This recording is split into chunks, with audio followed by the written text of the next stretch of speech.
A Caixa Seguridade divulgou o resultado do terceiro trimestre de 2022, o resultado foi excelente, muito mais do que os números do terceiro trimestre, foi essa transformação que vem sendo muito bem levada pela empresa. Eu até torci aqui para algum não recorrente para causar aquele impacto nas cotações, mas é assim, tá difícil, né? A empresa está indo muito bem, tá?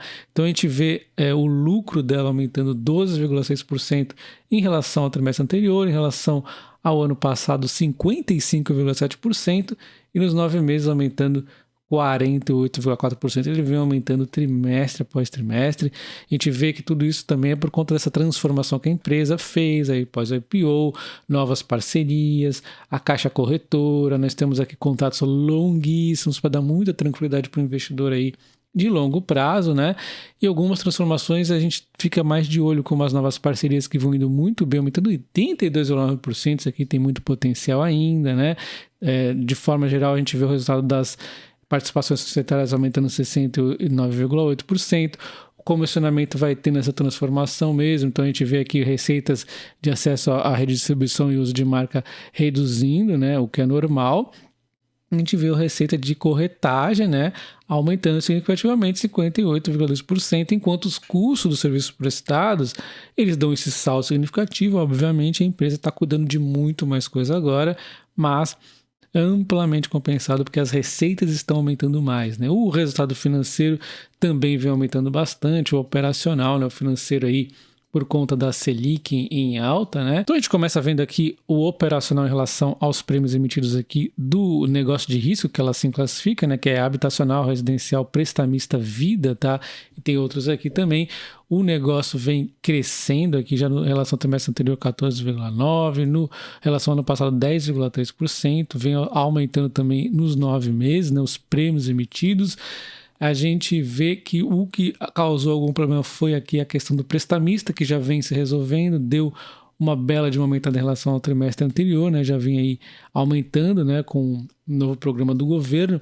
E aí eu vou perguntar para a empresa aí sobre mais esclarecimentos sobre o prestamista, porque a gente vê que tem um plano aí de longo prazo do governo em relação a isso, mas eu quero saber mais detalhes, vou trazer para vocês. É uma linha bastante promissora, principalmente que também a empresa está atuando no agro, ela está crescendo demais no agro, ela cresceu 14%, 14 vezes, aliás, no agro, tá? Então, temos algumas perguntas para fazer. O habitacional ela vem fazendo aí com primor, né? Vem fazendo muito bem. O residencial também, e todas as linhas estão indo muito forte. A gente vê a sinistralidade super sob controle, o comissionamento aqui também está aumentando, a margem vem aumentando também, né? E a gente vê o percentual, a representatividade aqui da margem sendo 56%, tá? O habitacional tem um ponto interessante para a gente ver, né? Ele está indo muito bem, 7% de crescimento, 6% no ano aí, mas um ponto interessante é que ele reflete um pouco com, vamos assim dizer, com atraso em relação às vendas. Então, um cenário econômico talvez aí que fique azedo, talvez vá aparecer um pouquinho depois aqui no habitacional. E se aparecer, para mim é oportunidade, porque a caixa é muito redondinha, né? Então vai ser a oportunidade, mas a gente vê então a margem melhorando demais, tudo muito bem aqui no habitacional até o momento, né? Com a pandemia aí tirando os ruídos. O prestamista também está indo muito bem, né? Aumento de 14,2% nos prêmios, a margem também aumentando significativamente, né? Prestamista, essa questão que eu comentei aí do Pronamp, eu quero mais entendimento aí da empresa, né? Também do agro e tudo mais. E agora que a gente falou de negócio de risco, a gente vai entrar nos negócios de acumulação, que a gente tem aqui a previdência, o consórcios e a capitalização, todos emitendo prêmios recordes aqui, números fantásticos, né? Principalmente no Run 1, vamos sempre olhar mais aqui o Run 1. Então, excelente, né? E a gente vê que a representatividade deu uma diminuidinha, embora porque também a empresa toda está voando demais, né? Acabou diminuindo. E nós temos um ponto aqui que eu vou, inclusive, perguntar para a empresa, mas primeiro a gente vai dar uma olhada aqui, ó. O prêmio aumentando aqui trimestre em relação ao trimestre do ano passado, aumentando bastante. As contribuições nos 9 meses também, as reservas batendo níveis recordes aqui, né? Enquanto a gente vê a taxa de administração dando um leve declínio, que bem pouquinho, eu vou perguntar sobre isso, e também o comissionamento que deu uma aumentadinha. Então isso aqui comprimiu um pouquinho as margens, nada de outro mundo, os prêmios também estão compensando pra caramba, emissão aí infinita, né? Então, mas é sempre bom a gente ficar aí alerta, né? Entender o que a empresa está fazendo. Também vou perguntar essa questão aqui, mas super tranquilo até o momento. Consórcio é coisa de outro mundo, né? Com as novas parcerias, o negócio tá explodindo. Olha só as cartas de crédito total. Deu um negócio aqui que não dá nem para falar o quanto que ela cresceu, né? Significativamente o run on e o run off a gente nem observa muito, que isso aí não é mais estratégico, né? Então voando aqui no consórcio, simplesmente fantástico, né? Os recursos coletados indo muito bem, a taxa até deu uma diminuidinha, mas está numa toda transformação aí, né? Vamos deixar rolar aí na empresa. Capitalização aumentando aqui também significativamente. Eu sempre tenho um receio dessa tipo de receita em todas as seguradoras, mas elas vêm me surpreendendo aqui com as taxas aumentando pra caramba também, né? Fantástico, né? Impressionante. E aí a gente vê também as reservas muito fortes, tá? Recordes aqui, pelo menos desse período que a gente está pegando. E os negócios de distribuição via aqui a corretagem. E agora a gente vê os negócios de distribuição via as corretagens também está indo bem pra caramba, né? Voando, os 9 meses aumentando 66,5% em relação ao ano passado aqui, 50,6%. Então o negócio está realmente voando, né? Agora ela toma conta de mais coisas, então ela tem aqui os seguros, a previdência, a capitalização e o consórcio. Ela está indo muito bem em todas as linhas. A gente vê aqui, ó, todas elas aumentando pra caramba, né? Os seguros aqui indo muito bem, capitalização, tudo muito bem aqui no negócio de distribuição, né? Que é a caixa corretora aí. E o índice combinado da empresa está indo também muito forte, né? Uma melhora aí depois que a pandemia parou de atrapalhar, né? Ajudando aqui a gente vê o índice combinado também com outros custos envolvidos, né? E resultado financeiro também. A gente vê que está bem aqui, tranquilo, né? Abaixo aí do ano passado. Está tranquilíssimo aqui o case da Caixa Seguridade em termos de custos. E falando dos dividendos da Caixa Seguridade, ela costuma anunciar dividendos em abril e em outubro. Lembrando que o exercício 2022 inicia os dividendos em outubro e encerra-se em abril. Então nós já fizemos aqui a previsão de 2022. Na verdade, ela vai se encerrar em abril. Então vamos ver quanto falta pagar aqui de dividendo no anúncio de abril, tá? Mas lembrando também que a Caixa de Seguridade em breve, né, mais para frente, ela deve passar a anunciar 4 vezes por ano, né, provavelmente alguma configuração desse tipo, os dividendos, tá?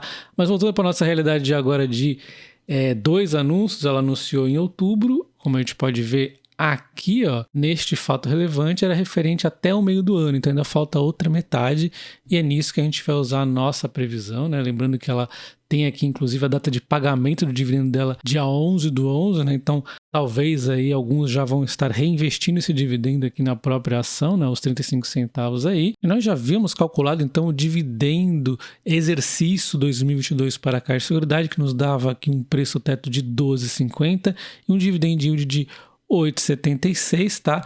E lembrando que quem é membro do canal já tem acesso aqui à planilha onde eu calculo o dividendo do exercício de 2023, tá?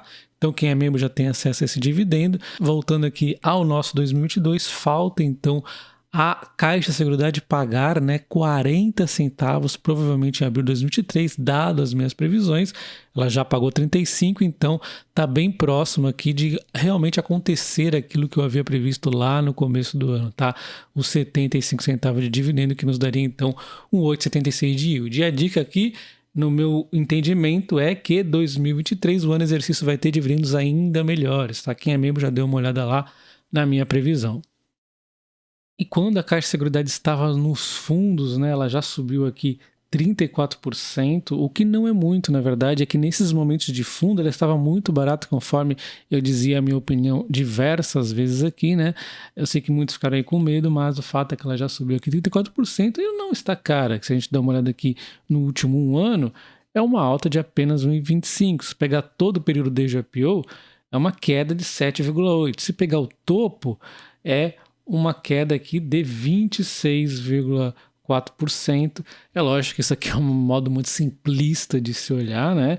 O quanto subiu, o quanto caiu. O fato é que os resultados da empresa vêm se provando ao longo dos anos. Ao longo dos anos, não, ao longo dos curto período aí que ela fez a IPO, né? Mas vem se provando como um case aí concreto de bom pagador de dividendos para longo prazo, pelo menos na minha opinião, e eu não estou recomendando compra. Então, independente dos números da Caixa de Seguridade, vamos pensar no case. Olha, isso aqui deve ser um estudo de caso para todo investidor que está iniciante na Bolsa e para os mais antigos relembrarem como funciona a Bolsa. Então, a gente vê o quê? Uma empresa queria fazer o IPO para essa transformação muito bonita, né? Muito legal. Eu gostei pra caramba do case, não gostei da euforia, esperei as ações subirem, o mercado falando que ela valia infinito. Depois ela começa a cair, uma faca caindo, sinistralidade da pandemia, o mercado questionando coisas bobas como o custo demorou para reduzir, gente, está numa transformação gigante a empresa.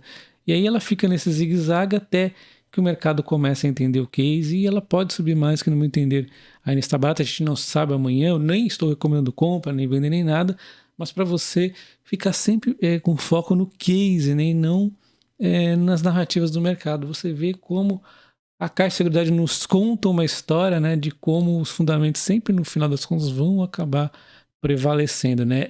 Você tem que perceber a história que a empresa está contando que ela vai fazer e se realmente ela está fazendo, né? Não adianta ela contar aquela história, eu vou fazer, vai acontecer, como acontece com algumas empresas e não faz, né?